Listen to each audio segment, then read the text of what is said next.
Your child has so much potential, but your local schools may not be right for them. Check out K-12. K-12 powered schools are accredited tuition-free online public schools for students in kindergarten through 12th grade. This is not your typical homeschooling. With state-certified teachers specially trained to teach online, your child will learn at their speed, at home, with innovative, engaging technology. Join the more than 3 million families who have chosen K-12. Go to k12.com/podcast today to learn more. That's k12.com/podcast. KEMPIRE is brought to you by Washington, D.C. The KEMPIRE After Dark, the Villain Era live tour is coming to your city on August 22nd. But before that, we're coming to Philly on July 10th at City Winery. Then we're going to Atlanta on August 5th.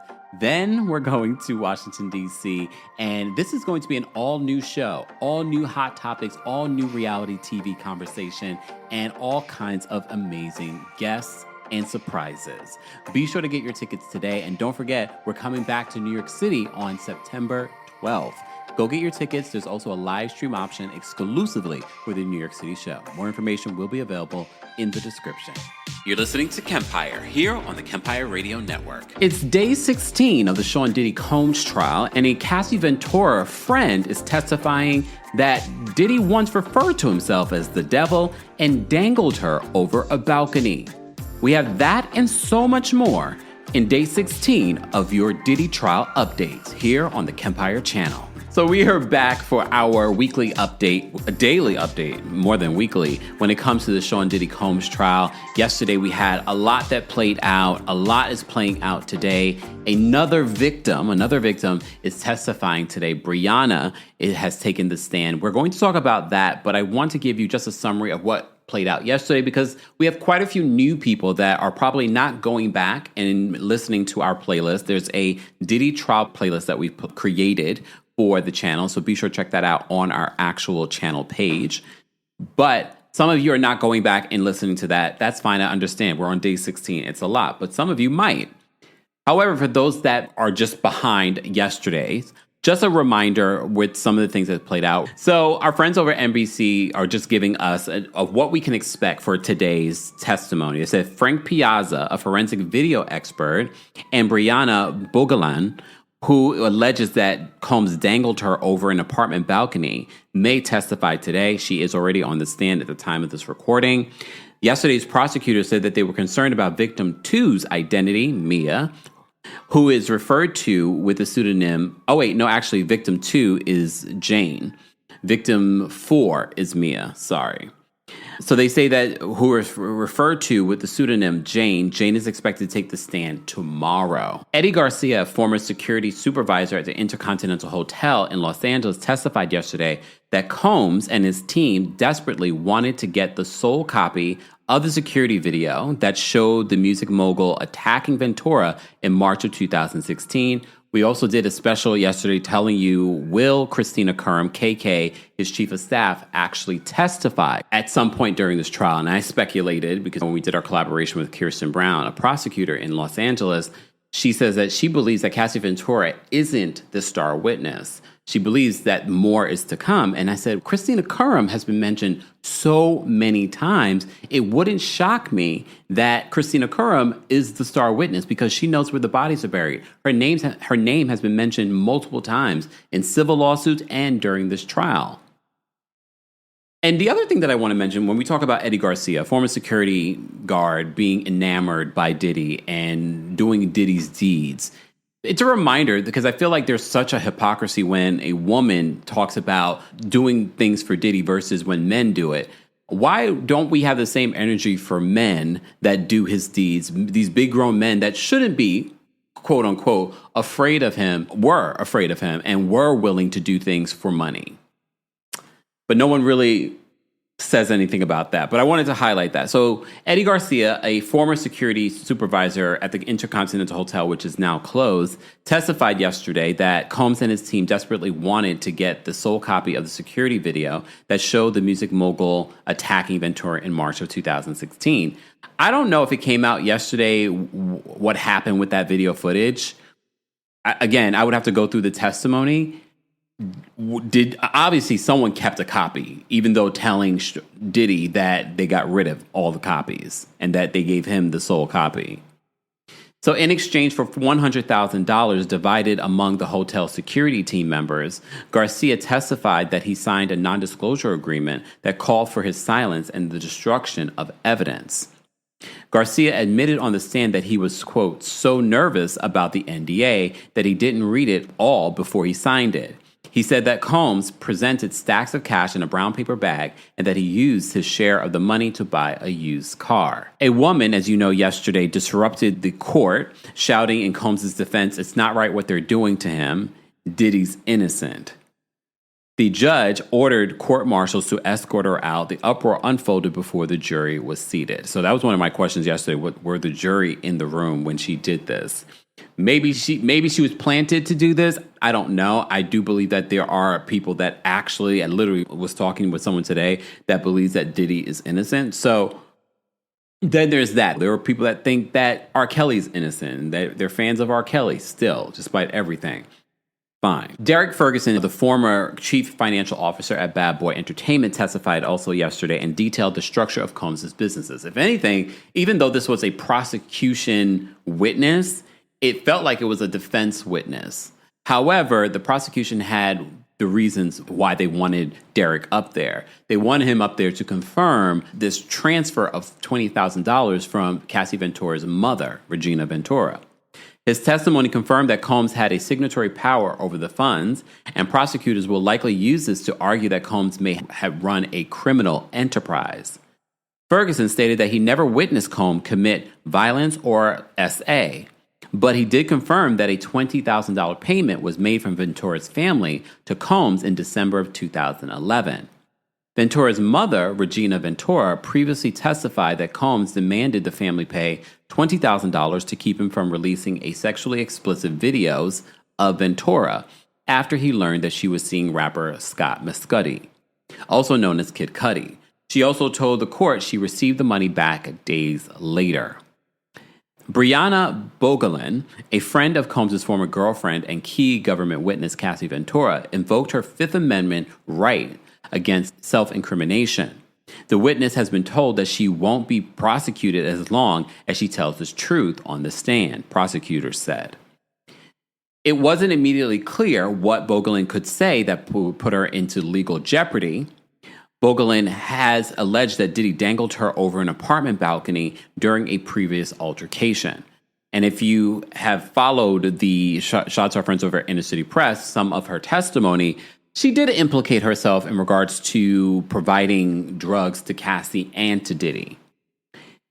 So earlier this week, hotel security guard Eddie Garcia also invoked his rights against self-incrimination. It turned out that he testified about helping Combs' team secure video of the mogul's beating of Ventura. Court is in session and the government has called its first witness, forensic video expert Frank Piazza. Piazza was sworn in and took the stand wearing a dark suit, according to NBC News. The primary task of this video expert appears to be authenticating the footage of Combs beating Ventura in Los Angeles hotel has not been altered. Because that was also one of the defense's arguments when it comes to this video footage being included. They were saying the video footage from CNN was altered. Piazza said that there are no anomalies in the disturbing footage shown of Combs assaulting his then-girlfriend Ventura at the Intercontinental Hotel in Los Angeles in 2016. The witness, Piazza, is walking jurors through video footage of Combs' 2016 videotape beating of Ventura at a Los Angeles hotel. The jury at this particular point has seen this video multiple times. He's confirming the video's authenticity and walking the court through a version he's stitched together, showing events as they happened in chronological order. The prosecution filed into evidence under seal 10 S videos involving Ventura. Oof. The footage was dated between 2012 and 2014 and came from a user file marked Frank Black, an alias Combs allegedly used while traveling and what he would use while in different hotels. Here's the thing in regards to this video footage that they're getting to see. We have to remember, and this reminds me of what Cameron was interviewing the Punisher, one of the S workers that testified in this case and alleged that he had sex with Cassie while Diddy watched and videotaped. Cameron did an interview yesterday. We're not going to play it here because it was so disgusting. I'm only mentioning it because of this being mentioned, that the jurors are now watching or seeing, will potentially see video footage of these freak-offs. And what you're watching there, what according to Cassie is saying, is that she did these things against her will. So what you're watching is SA in these videos. So when Cameron, a rapper from the 90s and the early 2000s, from that era, asked the Punisher, one of the men involved in here, asked about the sex that he had with Cassie. And more specifically, and I'm going to edit this down the way that I can say this on YouTube, he particularly asked, he was like, what was that vajayjay like? And you can see how uncomfortable the Punisher was in responding to this question. He doesn't really give a response. He's just, Cameron, you're disgusting. And anyone that supports you is just as disgusting. Because I just can't imagine why you thought that was relevant. I don't know if you're following the case or not, but if you are following the case and you still decided to ask that type of question when you were talking about a woman that is doing something that she didn't want to do, yes, the Punisher at the time probably did not realize that. He even testified that he said, I thought she was having a good time, but not knowing what she's been dealing with, this history of abuse, because that's not what we're debating. We know that there was a history of abuse between Cassie and Diddy. But for Cameron to ask that question about Cassie, you're gross. I already knew you were gross, but you just solidified for me that you're gross and insensitive. Anyway, so Piazza's testimony might be coming across as highly technical. But remember, again, I've been saying this since we did our interview with Kirsten Brown, a prosecutor in Los Angeles County. I told you, she gave me a different perspective when we talked about jury selection, when she talked about the ideal jury for her. She says there are certain careers that are very analytical. So experts like this and Dr. Hughes are things that they pay attention to. So NBC says that Piazza's testimony might come across as highly technical and tedious as lawyers go moment by moment through security footage of Combs and Ventura. The rather dry testimony, though, has led to a cumulative impact of jurors having to sit through an extended look at Combs' brutal beating of his then-girlfriend, March 5th, 2016, in Los Angeles. While Combs' defense in opening statements conceded he's prone to be out-of-control temper tantrums, this kind of reminder might not be helpful to his cause.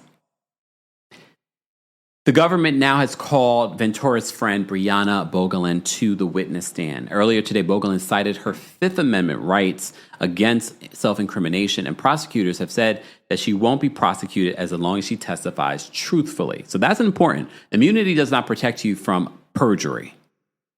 But I told you that because some of you have said that you want to hear me do some of the transcripts that we're getting from Inner City Press. And when I say transcripts, I don't mean that literally, because it's not a literal verbatim transcript that's usually provided through the court, I think at the end of the day or the next day. So it's not a transcript. I'm using that for lack of a better word.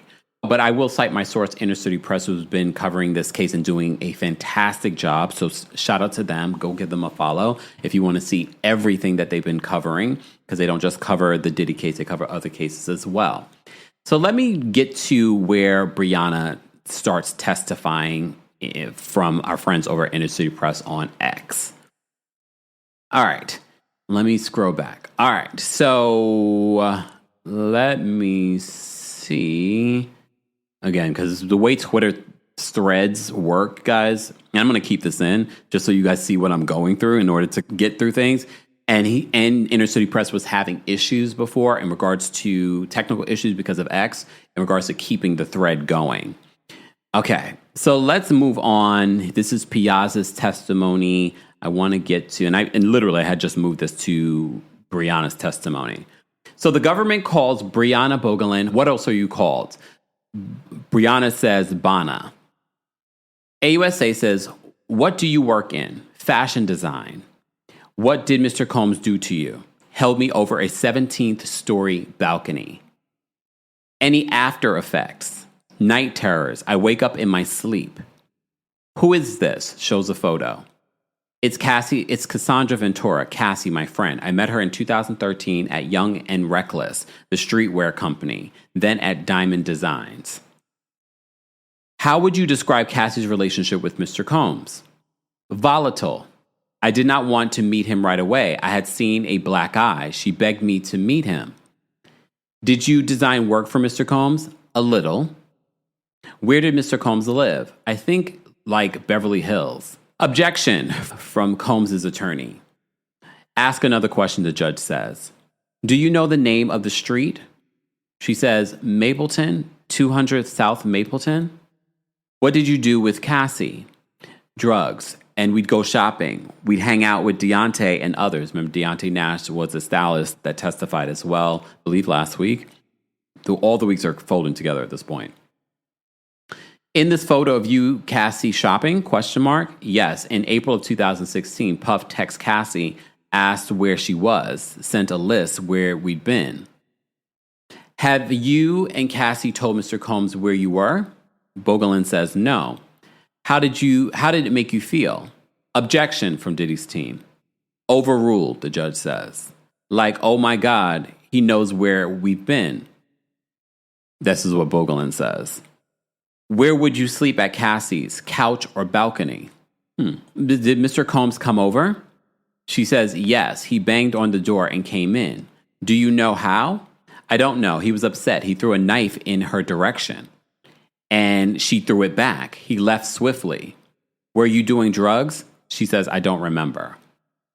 Did you call the police? Bongolan says, no. Why? Why not?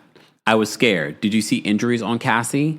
She says, she showed me on FaceTime before makeup for the perfect match. What did she say? She was quiet. We were at a party at the Blind Dragon, a karaoke bar in West Hollywood. Then we went to Cassie's house to help her pack. Deontay was there. Puff came. Are you under subpoena? AUSA says, yes, I won't get in trouble if I am truthful, meaning that she has immunity. Did Mr. Combs provide you drugs? Yes. One was called G. I'm not an avid user, ketamine, marijuana, and cocaine. How often did you get drugs for Cassie? Often, those oxy pills. Did she pay you? Yes. Did you get drugs from Mr. Combs? Yes, once, cocaine. Did you sell drugs to others? Yes, sometimes. Hence why she wanted immunity. She says, yes, sometimes. Did you try with Cassie to stop drugs? She says, yes, we tried to cook, but there were a lot of drugs around. Has Mr. Combs ever threatened you? She says, yes. Let me show you a photo from April 2016. Who is in it? This photographer who goes by the name of Bad Boy with an I. We thought it was cool that was his name. We thought we made some art. Puff came up close to my face and said, I am the devil and I could kill you. And then she starts, seemingly, according to Inner City Press, seems to sob. Were you taking drugs that day? Probably cocaine. Did you continue to see Mr. Combs? She says, yes. Why? I don't know. Did you tell the government about this threat in your first meeting? Bryana says, no. Why? Objection from Combs' team. The judge has sustained. AUSA says, we could break here. So they take a break. They're back. The judge says, anything before we bring the jury in? AUSA says, no disputes, laughs, but we now think Jane will not get on the stand today, given how this is going. We would like to get Enrique Santos on today, some exhibits for Jane and tech issues. Judge says, okay. Jury comes out. This is told to return to the jury. Then is told to return to the jury room. Judge says, jurors, we have some tech issues, have to go under the tables. I'm going to ask you to retire to the jury room just for your comfort. We'll bring you back in a few minutes. We're just getting logisticals, which I can appreciate. So the jury comes back. AUSA Smizer says, what happened on the balcony? Bongolan says, I was there. Now was there? I don't know. Maybe that may be an error from Inner City Press. Maybe it says who was there, they meant. Maybe it's who was there. Cassie and my ex-girlfriend at the time. AUSA says, what were you doing? Sleeping on the couch with my ex. Doing drugs? I don't recall. What did you do when Mr. Combs arrived? I took my ex-girlfriend to the bathroom. I went, shh.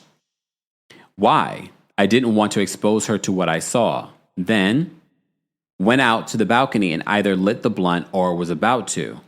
Mr. Combs came up behind me on the balcony. He lifted me up and put me on the railing. Can you show us how he held you? To myself, she asked. How much do you weigh? I can't say because of the drugs, but about 115 pounds. What did Mr. Combs scream at you? He yelled, you know what the F you did. I said back, I don't know what the F I did. How long did he hold you there? How long did it take? She says, how long it takes to say that multiple times? You know what the F you did. What next? He threw me on the balcony furniture. Were you injured? I didn't know at first. What'd Cassie say? Along the lines, did you just hang her over the balcony? Then I heard her girlfriend is in the house. I called one of the managers and they said, if you're scared of anything else, just go to the chiropractor. Did you tell the chiropractor who done it to you? No. They asked, but I just paid and took the neck brace. So I'm assuming she had some aftermath effects of being strung up like that. Is the neck brace in this photo of you? She says, yes. Did you ever talk with Mr. Combs about this? She says, I said, I don't want any problems with you. He didn't say anything. When did you last see him? January 2nd of 2018. How do you remember? I tattooed the date on myself. Oh, my gosh. Why? It's the date that I decided to get sober. Wow. It was a New Year's thing in Miami at the one hotel. Puff, Cassie, and I did 8 hours of ketamine together. Damn. Are you aware Cassie included the balcony incident in her complaint? Yes, I told her she had the facts wrong. It wasn't in a hotel. And Tiffany, have you talked with Cassie about your testimony or hers? No, I have nightmares. I scream. When was the last time you had nightmares? The other day. I'm also pretty sure that a lot of what's been playing out in the media, the fact that she knows that she has to testify, a lot of that's probably triggering this stuff and the nightmares. Have you hired a lawyer about the balcony incident? Yes, my first lawyer hired in January of 2024. Did you mention everything in your first meeting with us? No. Did your first lawyer send a demand letter to Mr. Combs? Multiple. And the demand was high. He picked it. Did you approve the letters? No, they were incorrect. I let him go. Who? Tyrone Blackburn. Lord have mercy. Okay, for those that have been following these cases with me over the years and pop culture news, we know Tyrone Blackburn. Tyrone Blackburn is very much like a Tony Busby. He's one of those attorneys that's attached to multiple cases, including, I believe, Little Rod's lawsuit. Tyrone Blackburn was a part of it. So she says that he had the facts wrong when he sent these demand letters to Diddy. Tyrone, Lord have mercy. Did people reach out to you? She says Tiffany, Cassie, the producer, Rob Holiday. Are they talking about Tiffany Red? Probably. Tiffany Red has been outspoken about times of working with Cassie on music. She said, was he friends with Mr. Combs? She says yes. The Diddy's attorney says, may we have a sidebar? The judge says, we may. All right. The AUSA says, who did Mr. Holiday say he was calling for? She says, Puff. What offer was he authorized to offer? Objection from Diddy's team. The judge says sustained.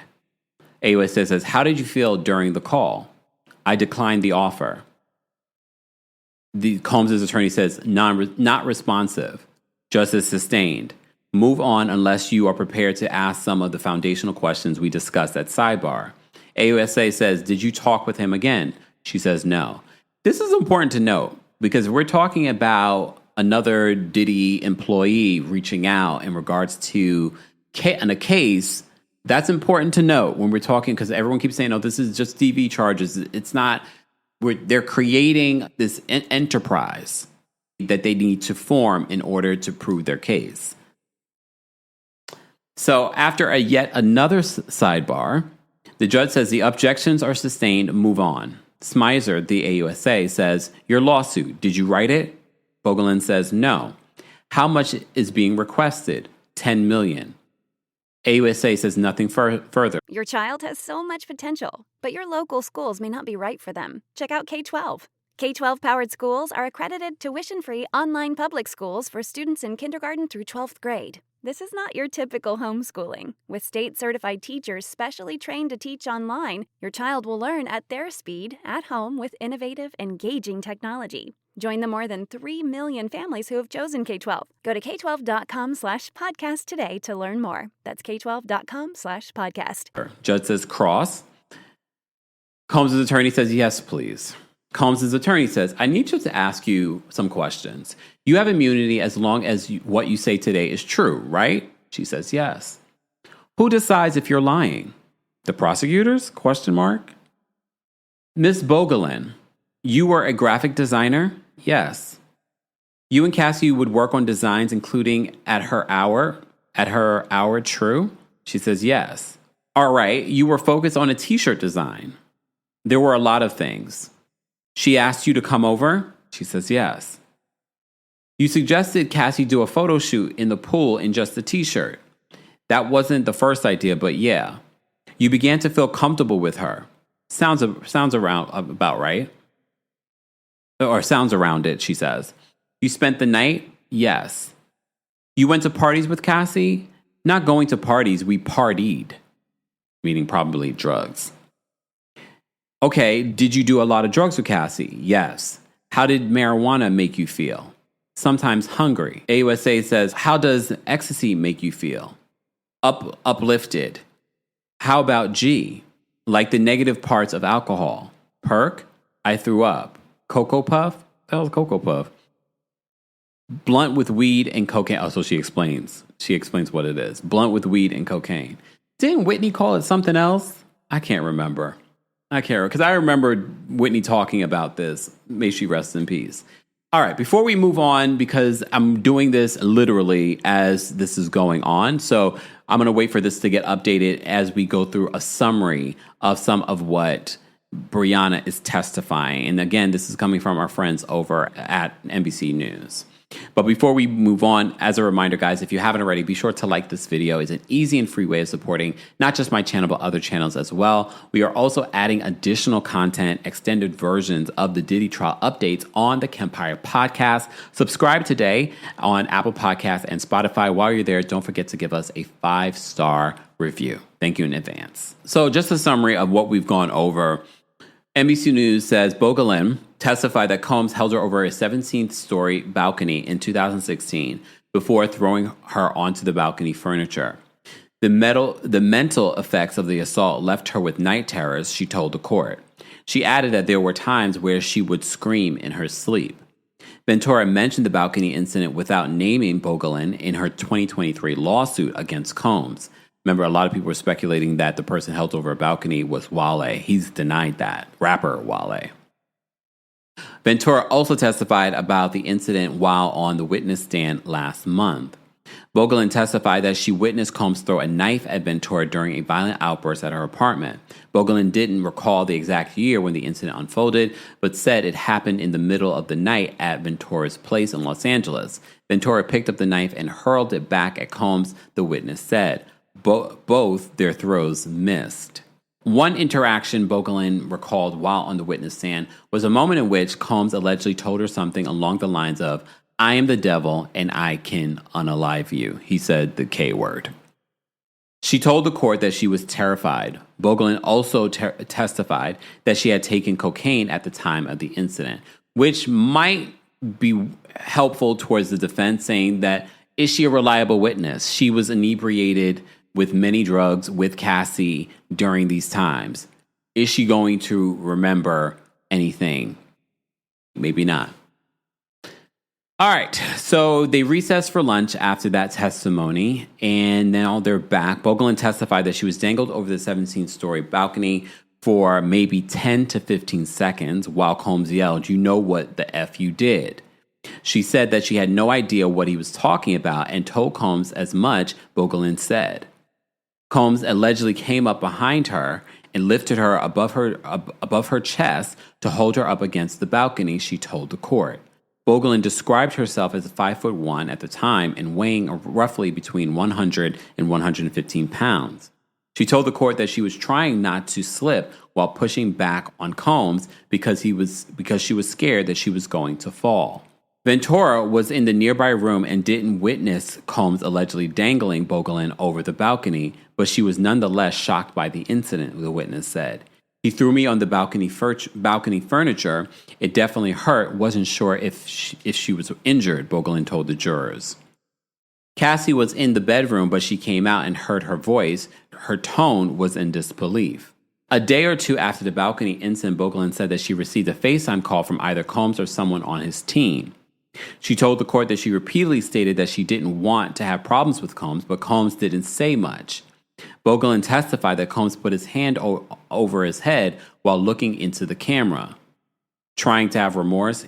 Again, for those that have followed domestic violent relationships, you always see this act of violence and then you see the remorse to the victim. And they're just like, oh my God, I don't know what I was doing. I don't know what I was thinking.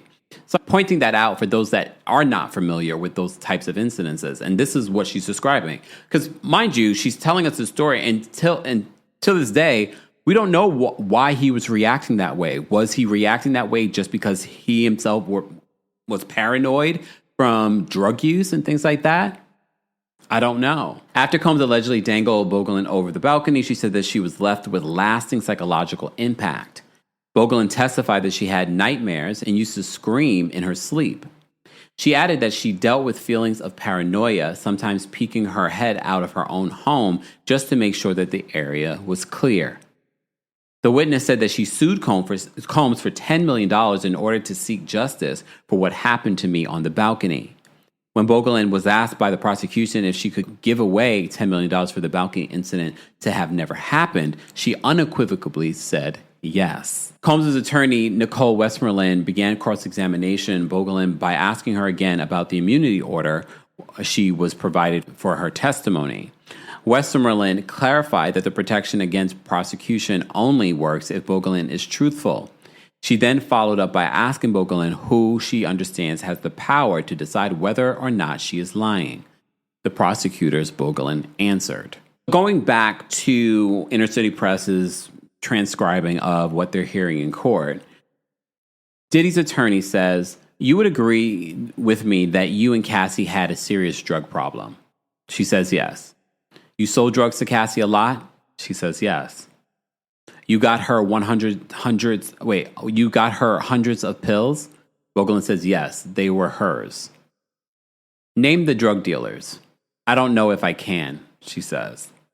Let's refresh. In this job, your clothing line did not work out due to the skater mentality of Diamond Supply Company. I believe they saw the vision, but whatever. Diddy's attorney says, you believe that you are one of Cassie's best friends? She says yes. But you didn't meet Mr. Combs for a year? You met in 2016, first time at a dinner at his house? She says yes. He was standoffish with you? Yes. Let's continue with this testimony from our friends over at Inner City Press. Diddy's attorney says, you believe that you were one of Cassie's best friends? She says yes. But you did meet Mr. Combs for a year. You met him in 2016, first time at a dinner at his house. She says yes. He was standoffish to you? She says yes.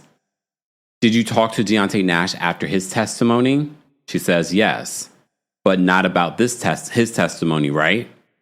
We know what's going on.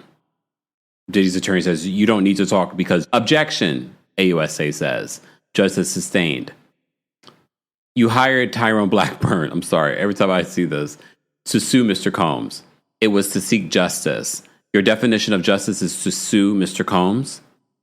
Can you rephrase that? She says. Suing for money? She says yes. November 2023, you were aware of Cassie filed a lawsuit. You were working together then. She says yes.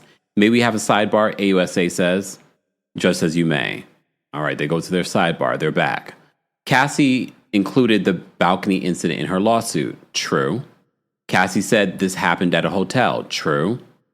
She didn't say it like that, Bongolan says. You said your apartment, it has a balcony? I didn't say it like that. Cassie told you she never saw you over a balcony, ? No, ma'am, I don't remember. Diddy's attorney laughs. All right, right here. Read this page, then look up. You had these conversations. She says, I don't know.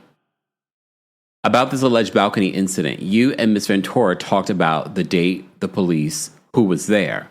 She says, true. In 2015 and 2016, you didn't see any signs of violence. True? I don't know the exact year, she says. The birthday party, what drugs were you doing? I don't remember. Alleged knife throwing incident. He just walked in and threw a knife? ? I'm not sure. Are you telling the truth? Objection. Well, we see what the attorney is doing here. They're trying to go back to what I was saying. She's admitted to doing tons of drugs with Cassie. They're trying to take away from her credibility and her memory. Sidebar, sober me probably could not remember some of the details that these witnesses are remembering. But I'm sure, speaking with other people, remember that was the year. I already know me. If you told me, unless something like tremendous happened that year, there's a lot of stuff that I probably wouldn't remember. Oh, that happened because I do that here. I was like, when was Cassie's lawsuit? It was last year. No, it's at the end of 2023. So sometimes because of the timing of when these things happen, you think it's 1 year when it's not. I'm giving grace to all the witnesses, no matter what side they're on. All right. So, and I already lost my place. Okay. So justice sustained. Didn't you tell the government that they would get in knife fights, plural? I don't remember. Let me show you. I was suggesting where the knife came from, she says, because it makes no sense, his attorney says. You're saying you don't know how he got in to throw the knife, but once he's left, you no longer worried? She says, I don't remember how I felt, which understandably. You say at a photo shoot, Mr. Combs said, I could unalive you? She says, yes. But at first, you told the government it was at a party. She says, I don't know. Your first demand letter said Mr. Combs said I could unalive you while he hung you over the balcony? ? He did both, just not at the same time. Okay. So she's piecing together her memory. But you see what the defense is doing here. So the AUSA asks for a sidebar. The judge says yes. Combs' attorney says you met the government on January 18th of 2024. Didn't mention the I could unalive you. I'm changing the word for YouTube. But put it in your subsequent demand letter. Yes, in a demand letter, I don't know when. Combs' attorney says, read this. She says the whole thing. This paragraph, judge says, as much as you want. Thanks, okay. You didn't tell the government about the I could unalive you. And Tyrone was there? Yes, I let him go. Diddy's attorney says drugs were expensive, right? She says, they are expensive, ? I don't know, she says. Bongolan says, they are expensive with like a question, as a question. Diddy's attorney says, now? She says, I don't know. Because remember, she's sober. She claims that the incident with Diddy hanging her over the balcony is what made her go sober. Did you run out of money for drugs? Diddy's attorney asked. I don't remember that. You and Cassie had a drug partnership? She says yes. Cassie would pay for the drugs. You go buy them? She says yes. Did you meet the government on May 25th of 2025 and June 2nd, 3rd, and 4th? Oh, so recently. She says, yeah, that's not long ago. That's today. She says, I'm not good with dates. Okay, so her saying that she's not good with dates might not be the best. I'm not saying that it really hurts her credibility, but it goes back to the timeline of what she's been saying in her testimony. Diddy's attorney says, the balcony incident. Didn't you tell the government there was a party in the apartment? I don't remember that. You told the government your girlfriend was in the bathroom, not that you took her in there. My ex, she says. Your complaint says that you were smoking a cigarette on the balcony, not weed. I don't remember. Different things? But we have to remember, she got immunity this on today. So maybe when she met with the prosecutor, she didn't want to admit to illegal activity then. I'm just saying, I'm just putting it all out there so for us to think about all sides. She said, okay, you told the government that you recalled he was charging at you. She says, I don't remember. Didn't you first say Mr. Combs SA'd you on the balcony? Wait a minute. Bongolan says, I showed them where his hands were. You said that he groped your breasts, or your lawyer said that? My lawyer said that. Wait a minute. You told the government you recalled he was charging at you. Don't remember. Didn't you first say that Mr. Combs SA'd you on the balcony? I showed them where his hands were. You said that he groped your breasts, or your lawyer said that? My lawyer said that. Okay. Tyrone Blackburn at the time? Wondering. Didn't you tell the prosecutors 2 days ago that you couldn't remember what happened out on the balcony? She says, I don't remember. Okay, the credibility of this witness is getting a little shaky. Do you remember what drugs you were on? She says, no. They want to bring up the fact that she was on drugs.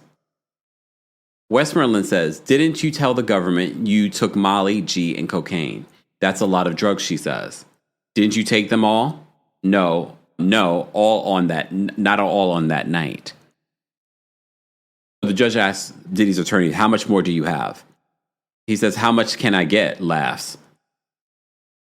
Or she, I think Westmoreland's a woman. How much more can I get? Laughs. I'd like to finish today. I ask you how long? Quite a bit more, Westmoreland says. Judge says, jurors, you may go until 11 a.m. tomorrow. 11 a.m.? They're starting late tomorrow. So the jury leaves. The judge says, how much more? The attorney says 45 minutes, maybe 30. Judge says, anything else?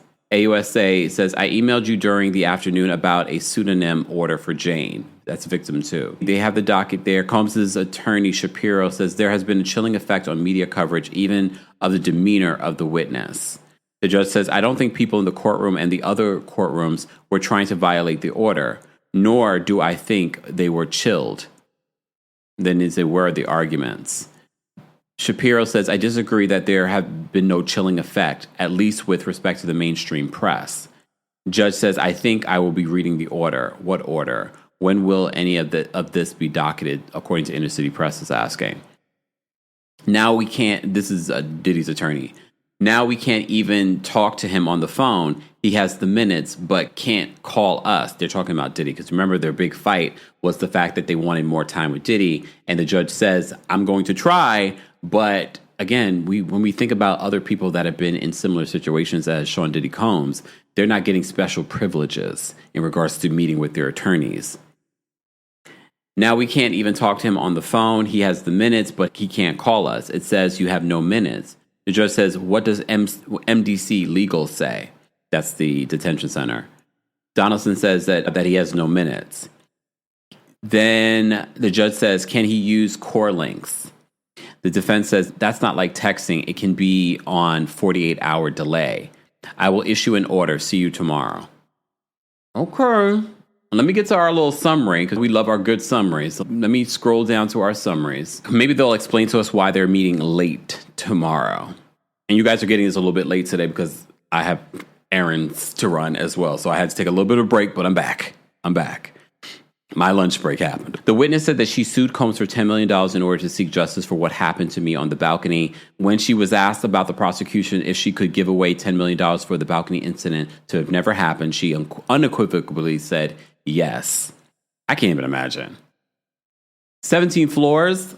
That's pretty high up. I'm in a high rise, and I'm not that high up, and I'm like, okay, that's pretty high. Combs' attorney, Nicole Westmoreland, began cross-examination of Bongolan by asking her again about the immunity order that she provided for her testimony.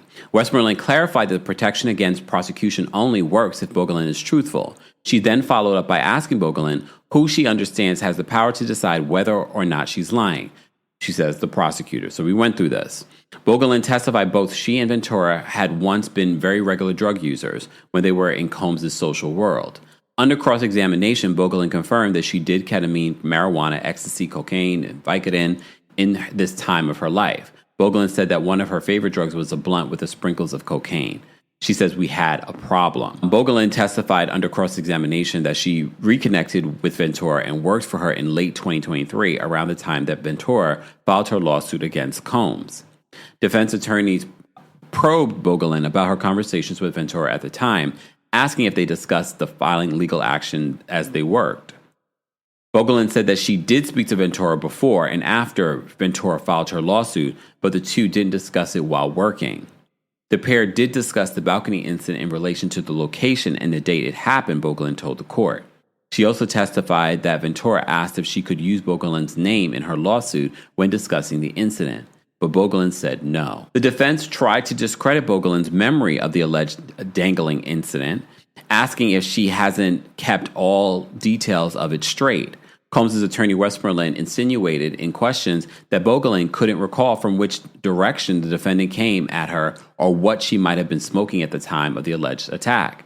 She answered, "I don't remember," multiple times. The judge sent the jurors home and asked them to return to court before 11 a.m. on Thursday. The defense lawyer Westmoreland said that she had 30 to 45 minutes of questions left for the witness, Bongolan. So I'm wondering, here's the thing. I mean, she didn't ask for more questions, but I'm wondering the judge may have told them to come in a little bit later tomorrow, so maybe so that Diddy can have more time with the attorneys in the morning. Probably that's the justification, I'm assuming. For the past several days, Combs hasn't been able to speak with his own lawyers once he returns to jail after court, his attorney said.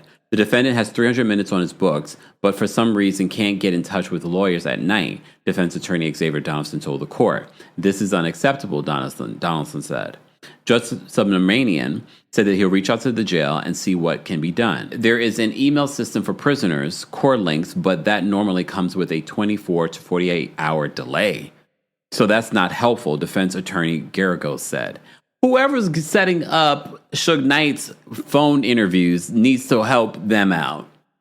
Just asking. The court is adjourned for the day after the attorneys stayed behind to hash out finer details without the jury present. Testimony will resume tomorrow around 11 a.m. when Bongolan returns to the witness stand for more cross-examination. So I wonder if that means that court will go until maybe like 4 or 5 tomorrow. We shall see. I don't know what the logistics of that are, but it seems as if the delay is so that Diddy can have more time with his attorneys before they present tomorrow. So they're going to bring Bongolan back to the stand. I'm sure that we're going to have more cross-examination, a redirect, and maybe another redirect. We shall see. We shall see. But I have to say, today's testimony didn't necessarily move me like some of the previous testimony, just because, yes, at least it's clarifying for us who exactly was held over a balcony. We know that came up in Cassie's lawsuit. And we know now that it definitely wasn't Wale, unless Diddy did that to more than one person. Then again, I'm thinking well, no, didn't that happen to a rapper, another rapper. It happened to someone else. You guys will jog my memory in the comment section or the live chat. Guys, as always, do me a favor. Don't forget to like this video. Don't forget to share. Don't forget to tell a friend to tell a friend. If you like our summaries and you feel like there are people telling you like, I'm watching the case all day, but it's too much. I much rather get a summary at the end of the day. Be sure sharing is caring. Tell them about the KEMPIRE channel and tell them about our podcast. Because sometimes I do add a lot of times I add additional coverage and thoughts in our Diddy trial updates on the KEMPIRE podcast. While you're there, don't forget to give us a 5-star rating on Apple Podcasts and on Spotify. And don't forget the KEMPIRE After Dark, the villain era, is coming to Philadelphia, July 10th, Atlanta, August 5th. Then we're in DC on August 22nd. Then back here in New York City on September 12th. And that show, that New York City show, has a special live stream option. So even if you're coming to the Philly, Atlanta, or DC show, what we talk about in those cities won't be what we talk about come September. God only knows what we'll be talking about come September, but it is the villain era. So you never know. You never know. Let's continue this conversation in the comment section. Again, don't forget to like the video. Don't forget to subscribe. It is a subscribers only live chat. And of course, thank you to our King's Guards, our channel members, and our subscribers. We appreciate you guys. And shout out to those of you watching in the I say the nosebleeds section, not the bushes anymore. Shout out to those of you watching in the nosebleeds. Subscribe today. Thank you guys so much for watching and for listening. Thanks for tuning in to KEMPIRE here on the KEMPIRE Radio Network. As always, you can hear KEMPIRE on Apple Podcasts and on Spotify or wherever you get your podcasts. More information can be found on KEMPIREradio.com.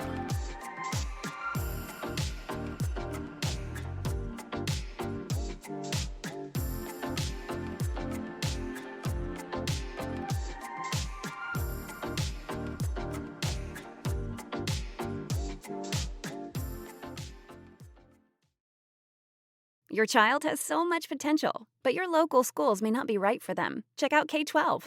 K-12 powered schools are accredited tuition-free online public schools for students in kindergarten through 12th grade. This is not your typical homeschooling. With state-certified teachers specially trained to teach online, your child will learn at their speed, at home, with innovative, engaging technology. Join the more than 3 million families who have chosen K-12. Go to k12.com/podcast today to learn more. That's k12.com/podcast.